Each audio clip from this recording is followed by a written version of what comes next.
भागीदारी न्याय मोर्चा की तरफ से बहुत बहुत बधाई और शुभकामना देना चाहता हूँ कि बुंदेलखंड की धरती पर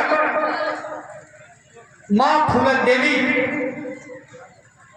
के इतिहास को साथियों को जीवित रख रहे हैं।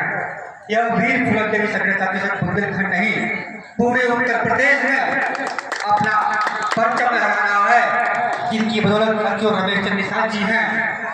आज नहीं तो साथियों कल यह पूरा चाहे केवल समाज हो या निषाद समाज हो या कश्यप समाज हो या रायकवार समाज हो, एक दिन जब तक हम लोग वीर फूलन देवी संगठन के झंडे के साथियों नीचे नहीं आएंगे तब तक आपको साथियों हक और अधिकार और हिस्सेदारी नहीं मिलेगी। साथियों आजादी के कई शतक बीत गए, लेकिन यह शोषित अति पिछड़ा समाज आज भी हम वहीं के वहीं हैं, क्योंकि साथियों यही अति पिछड़ा समाज के लोगों ने कभी सपा को, कभी बसपा को, कभी कांग्रेस को या कभी बीजेपी को साथियों वोट देने का काम किया। लेकिन साथियों यही अति पिछड़ा समाज एक आरक्षण की मांग कर रहा है, सामाजिक न्याय की नीति की रिपोर्ट साथियों मांग कर रहा है। सभी राजनीतिक पार्टियों ने साथियों के गले की हड्डी बन चुकी है। वो जानते हैं जिस दिन यह अति पिछड़े समाज को हिस्सेदारी मिल जाएगी उसी दिन से साथियों अति पिछड़े समाज के बच्चे साथियों IAS PCS डिप्टी कलेक्टर साथियों बनना शुरू हो जाएंगे। कुछ राजनीतिक पार्टियां इस आरक्षण साथियों विरोध कर रही हैं, लेकिन साथियों यह भागीदारी न्याय मोर्चा के मंच में जितने भी साथियों नेता बैठे हैं उन्होंने संकल्प लिया है जब तक यह गरीब शोषित अति पिछड़े समाज को उसके हिस्सेदारी नहीं दिला देंगे तब तक साथियों हम चैन से मानेंगे नहीं। साथियों भागीदारी न्याय मोर्चा के साथियों ये तीसरी जनसभा है। पहली जनसभा साथियों फतेहपुर में बाबूराम पाल जी के नेतृत्व में साथियों हुई। दूसरी जनसभा जौनपुर भारतीय मानव समाज पार्टी साथियों नेतृत्व में साथियों।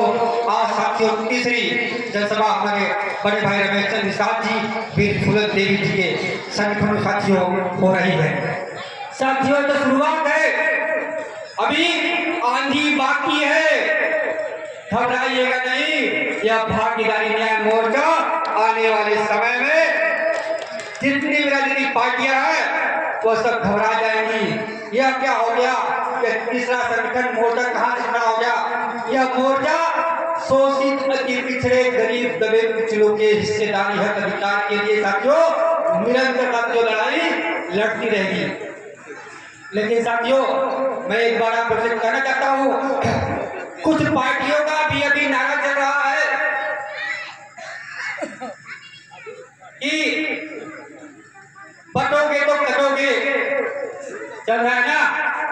लेकिन साथियों जो कहते हैं बटोगे तो कटोगे उनसे पूछिए 6372 जातियां किसने बांटी, वही लोग बांटे। साथियों ये तो BR अम्बेडकर साहब की देन है, जिन्हें हमें संविधान के तहत लिखने और पढ़ने का वोट देने का साथियों अधिकार दिया, जिसके चलते आज हमारे अति पिछड़ा समाज, पिछड़े समाज, दलित समाज के लोग आज बड़े बड़े साथियों पदों पे और अपने राजनीतिक हिस्सेदारी साथियों ले रहे हैं। कहीं या भारतीय जनता पार्टी को क्या है कि यह जाग जाए साथियों, इसीलिए कहते हैं कटोगे तो कटोगे।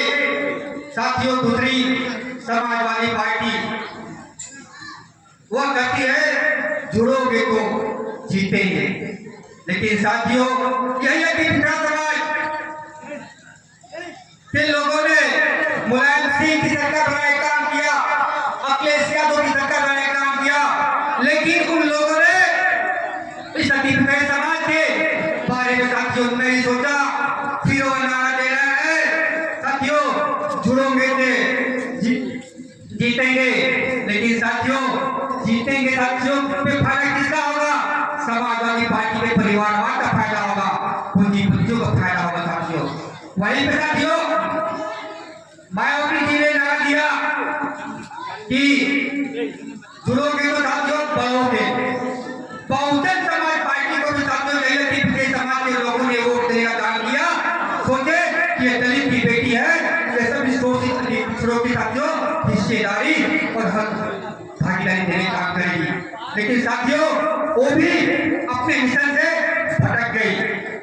अब कहती है कि जुड़ोगे तो बढ़ोगे, इसका मतलब साथियों मायावती बढ़ेगी कि बढ़ेगी तो 2 करोड़ 3 करोड़ 4 करोड़ 5 करोड़ 10 करोड़ रुपया उनकी डिमांड बढ़ेगी या उनकी नीति है।